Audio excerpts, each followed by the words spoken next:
আসসালামু আলাইকুম। সবাইকে ঈদ মোবারক। ঈদুল আজহার উপলক্ষে সবাইকে আন্তরিকভাবে ঈদ মোবারক জানাচ্ছি। তো আশা করি সবাই ভালো আছেন, আমরাও আমাদের সপরিবার নিয়ে ভালো আছি।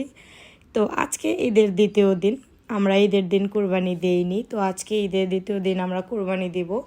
তো আমাদের বাসার ছাদে আমরা গরুকে রেখেছিলাম, এখানে তার বাবা এবং সিনার পাপা তাদেরকে খুবই যত্ন করে গরুকে খাবার দাবার খাওয়াচ্ছিল। তো আমরা প্রায় 2 দিন গরুটাকে দেখাশোনা করেছি, আমাদের কাছে খুবই ভালো লেগেছে। তো ফাইনালি আমরা গরু জব দিব ঈদের দ্বিতীয় দিন। ঈদের প্রথম দিন আমরা একটু রেস্ট নিয়েছিলাম, যেহেতু ঈদের দিন আমরা কোনো কষাই পাইনি, এজন্য আমাদেরকে ঈদের পরের দিন গরুটা কুরবানি দিতে হয়েছে। তো এখন হুজুর চলে এসেছে, আমরা এখন গরুটাকে কুরবানি দেব। তো এখানে গরুকে আগে হাত পা বেঁধে তারা এখানে প্রসেসিং করতেছে কুরবানি দেওয়ার জন্য। তো আল্লাহর নাম নিয়ে আমরা কুরবানিটা দিয়ে দিলাম, যেহেতু এই কুরবানির পশুটাকে 3 ভাগে ভাগ করা হবে। আমাদের কাছে কুরবানির মাংসটা বিলানোর একটা যে আনন্দ, সেটাই কিন্তু অনেক ভালো লাগে।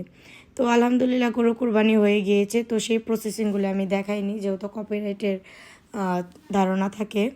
তো এখানে মাংস বানানো হচ্ছে, তো এখানে মাংস কাটাকাটি এবং সব কিছুই চলতেছে, আরেকদিকে ভুঁড়ি পরিষ্কার করা চলতেছিল। তো এখানে সারাদিনই আজকে আমরা এইগুলো কাজ করব। তারপর গরুটাকে পুরো কমপ্লিট করে আমরা ওজন দেব। ওজন দেওয়ার পর আমাদের যেই মাংসটুকু হবে সেটাকে 3 ভাগ করে একটা গরিবের মাঝে এবং একটা আত্মীয়র মাঝে এবং একটা নিজেদের ভাগে দেওয়া হবে।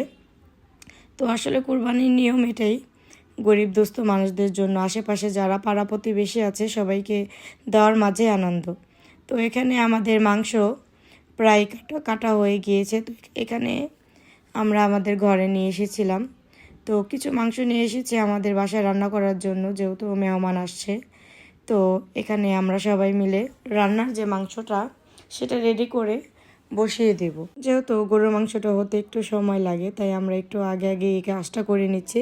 তারপর আমাদেরকে মাংস বিলাতে হবে, এই জন্য আমরা রান্নার কাজটা আগেই সেরে নিচ্ছি। তো এখানে সিনার পাপা আজকে গরুর মাংস রান্না করবে। তো ওকে আমি বলছিলাম তোমার রান্না অনেক ভালো হয়, তুমি গরু মাংসটা রান্না করো। এখানে আমি 7 কেজি গরু মাংস নিয়েছি বড় একটা হাঁড়িতে। তারপর চুলায় বসিয়ে দিলাম রান্না হওয়ার জন্য। তো এখানে আমি ছাদে আসছিলাম বারবার দেখার জন্য কতটুকু হয়েছে কি না হয়েছে।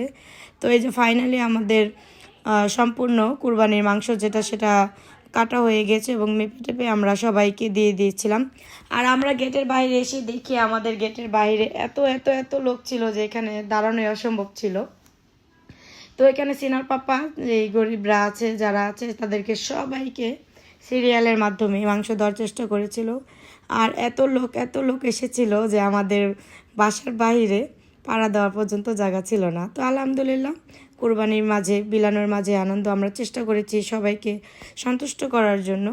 তো আলহামদুলিল্লাহ যার নসিবে যতটুকু আছে আমরা দেওয়ার চেষ্টা করেছি। আল্লাহ সবাইকে ভালো রাখুক, আমিন।